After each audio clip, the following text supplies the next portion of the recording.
Saudara-saudari terkasih dalam Kristus, hari ini Jumat 10 Oktober 2025, Pekan Biasa ke-27 tahun C. Bacaan dibawakan oleh Renata Putri, Mazmur dilantunkan oleh Silvia Mulyawan, dan renungan ditulis oleh Kristantia Elizabeth. Selamat menekuni Sabda Allah. Mari berziarah dalam pengharapan untuk dunia yang lebih baik.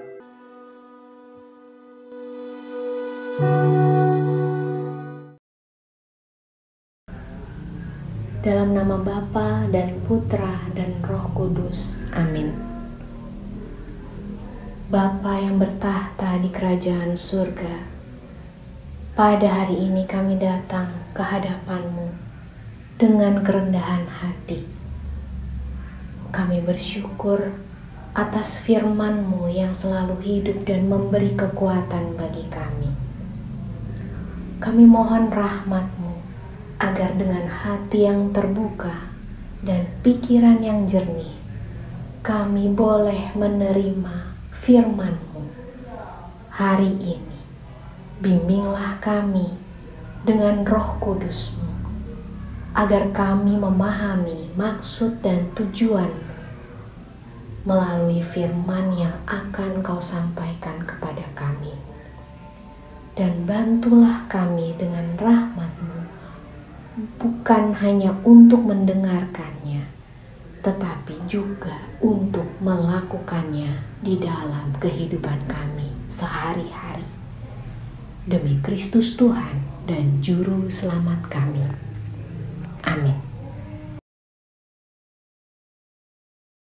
Bacaan dari Nubuat Yoel, bab 1, ayat 13-15,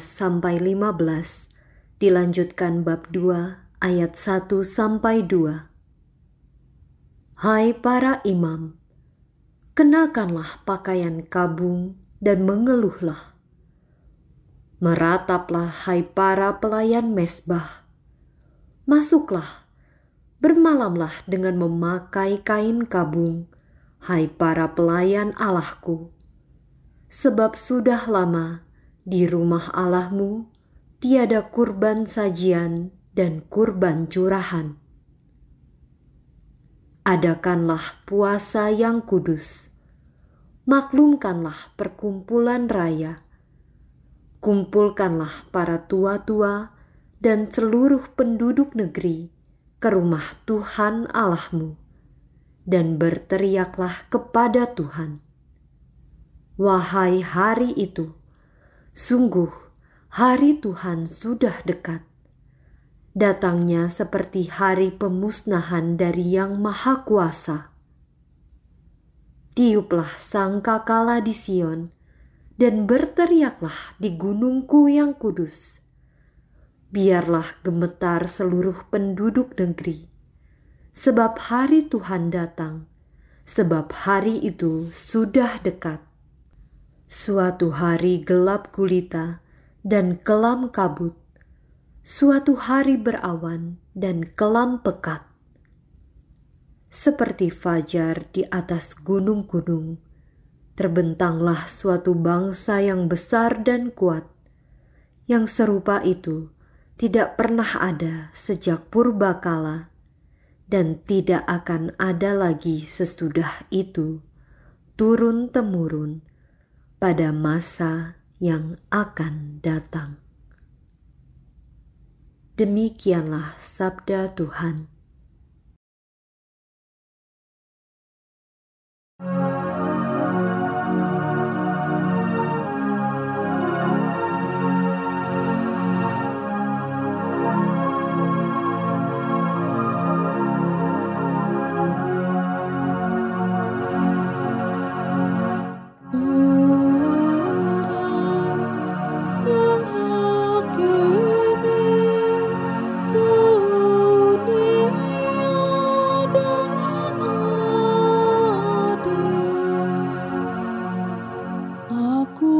Bersyukur kepada Tuhan dengan segenap hati.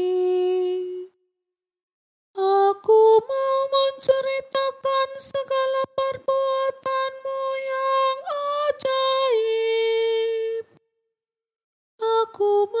sukacita dan bersukaria karena Engkau. Bermazmur bagi nama-Mu, ya yang maha tinggi.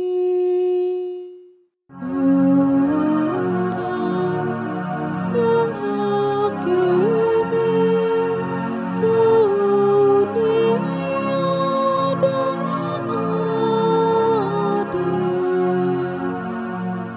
Engkau telah menghardik bangsa-bangsa dan telah membinasakan orang-orang fasik. Nama mereka telah Kau hapuskan untuk seterusnya dan selama-lamanya. Bangsa-bangsa terbenam dalam lubang yang dibuatnya. Kakinya terperangkap dalam jaring yang dipasangnya sendiri.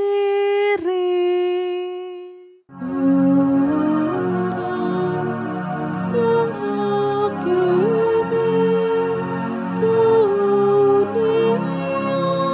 dengan adil. Tetapi Tuhan bersemayam untuk selama-lamanya. Tahtanya didirikannya untuk menjalankan penghakiman. Dialah yang menghakimi dunia dengan keadilan dan mengadili bangsa-bangsa dengan kebenaran.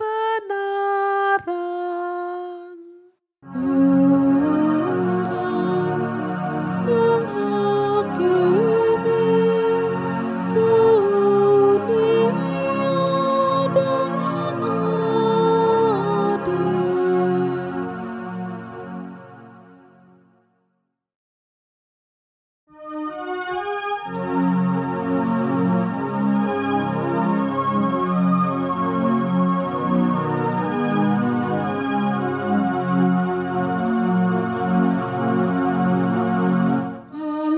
Haleluya, haleluya, haleluya. Sekarang penguasa dunia ini dibuang keluar, sabda Tuhan. Dan bila aku telah ditinggikan dari bumi, aku akan menarik semua orang kepadaku. Haleluya, haleluya, haleluya.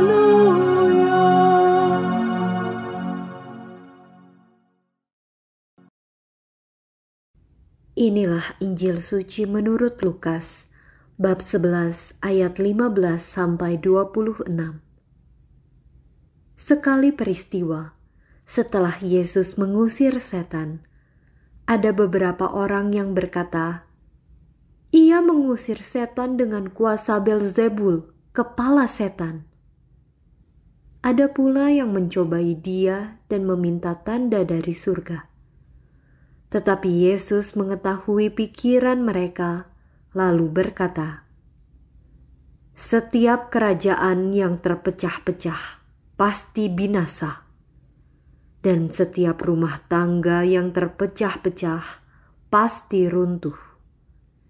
Jika iblis juga terbagi-bagi dan melawan dirinya sendiri, bagaimana mungkin kerajaannya dapat bertahan? Sebab kalian berkata bahwa aku mengusir setan dengan kuasa Beelzebul. Jadi, jika aku mengusir setan dengan kuasa Beelzebul, dengan kuasa apakah pengikut-pengikutmu mengusir setan? Sebab itu, merekalah yang akan menjadi hakimmu. Tetapi, jika aku mengusir setan dengan kuasa Allah, maka sesungguhnya kerajaan Allah sudah datang kepadamu. Apabila seorang yang kuat dan bersenjata lengkap menjaga rumahnya, amanlah segala miliknya. Tetapi jika seorang yang lebih kuat daripadanya menyerang dan mengalahkannya, maka orang itu akan merampas perlengkapan senjata yang diandalkannya dan akan membagi-bagikan rampasannya. Barang siapa tidak bersama aku, ia melawan daku. Dan barang siapa tidak mengumpulkan bersama aku, ia mencerai-beraikan. Apabila roh jahat keluar dari manusia, ia mengembara di tempat-tempat yang tandus mencari perhentian. Dan karena tidak mendapatnya, ia berkata, "Aku akan kembali ke rumah yang telah kutinggalkan itu." Maka pergilah ia dan mendapati rumah itu bersih tersapu dan rapih teratur. Lalu ia keluar dan mengajak 7 roh lain yang lebih jahat daripadanya. Dan mereka masuk dan tinggal di situ. Maka akhirnya keadaan orang itu lebih buruk daripada keadaannya semula. Demikianlah sabda Tuhan.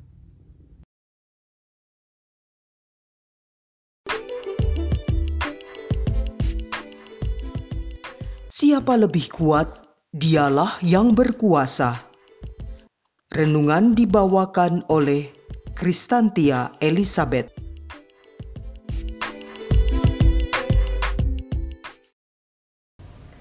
Dalam kehidupan nyata kita, seringkali terjadi siapa yang kuat, dialah yang berkuasa. Secara pribadi, kita juga bisa mengidentifikasi siapa yang dominan dalam pertumbuhan diri kita, dan itulah saya. Kita bisa melihat siapa diri kita dari lingkungan tempat di mana kita berkembang. Dan sangat mungkin perkembangan kita tidak akan jauh berbeda dari lingkungan sekitar kita. Maka bisa dimengerti jika ada seseorang yang ingin menjadi dokter karena melihat orang tuanya atau saudara dekatnya yang hidup sebagai dokter. Demikian juga orang yang hidup dalam lingkungan yang penuh permusuhan dan kebencian, itu akan menjadi orang yang mudah membenci dan memusuhi juga. Siapa kita bisa dilihat dari siapa atau apa yang sangat berpengaruh pada hidup kita. Nah, Injil hari ini mengingatkan kita tentang siapa yang seharusnya meraja dalam hidup kita. Sebagai seorang yang sudah dibaptis, khususnya dibaptis secara Katolik, sudah semestinya hidup kita dirajai oleh Yesus Kristus itu sendiri. Jika Kristus yang meraja, maka hidup kita pun akan menjadi serupa dengan Dia. Perbuatan, perkataan, pikiran, dan sikap kita akan terarah untuk membawa keselamatan seperti Kristus membawa keselamatan, dan akan menghantar orang mengalami kebebasan atau kemerdekaan. Dan kasih menjadi ciri utama bahwa hidup kita dirajai oleh Allah sendiri, karena kita tahu bahwa Allah adalah kasih. Jika bukan Allah yang meraja atas hidup kita, maka seperti akhir dari Injil hari ini, ada begitu banyak roh jahat yang punya hasrat untuk menguasai manusia. Mereka enggak sendirian. Mereka berusaha untuk bersekutu menguasai manusia. Manusia tidak mampu menghadapinya sendirian. Karena manusia akan cenderung kalah oleh kuasa jahat jika hanya mengandalkan dirinya sendiri. Kenapa? Karena roh jahat lebih kuat dan lebih banyak. Manusia mudah untuk dipecah-pecah, dirasuki kebencian dan dendam, iri dan dengki, juga keserakahan dan hasrat diri. Itu semua adalah si jahat yang mengendalikan dan menguasai. Hanya dengan kekuatan yang lebih berkuasalah kita mampu untuk menghadapi dan mengalahkan si jahat. Dan kekuatan itu adalah Tuhan Allah sendiri yang menciptakan kita. Dan Allah sudah menawarkannya kepada kita. Maka apakah kita juga sudah mau terbuka untuk membiarkan Dia merajai hidup kita? Jika kuasa Allah hadir dalam diri kita, maka kuasa yang lain tidak akan ada yang bisa mengalahkan kita. Semoga kita hanya bersedia untuk bersekutu dengan Allah Sang Pencipta, bukan dengan kuasa lain. Ya Tuhan, Allah Bapa yang Maha Kuasa dan Kekal, yang kami kenal di dalam nama Yesus Kristus Putramu, kupersembahkan seluruh hidupku, segenap hatiku, akal budiku, pikiranku kepadamu. Terjadilah kehendak-Mu dalam seluruh hidupku. Sebab Engkaulah Tuhan dan Rajaku, sekarang dan selama-lamanya. Amin. Dalam nama Bapa dan Putra dan Roh Kudus. Amin.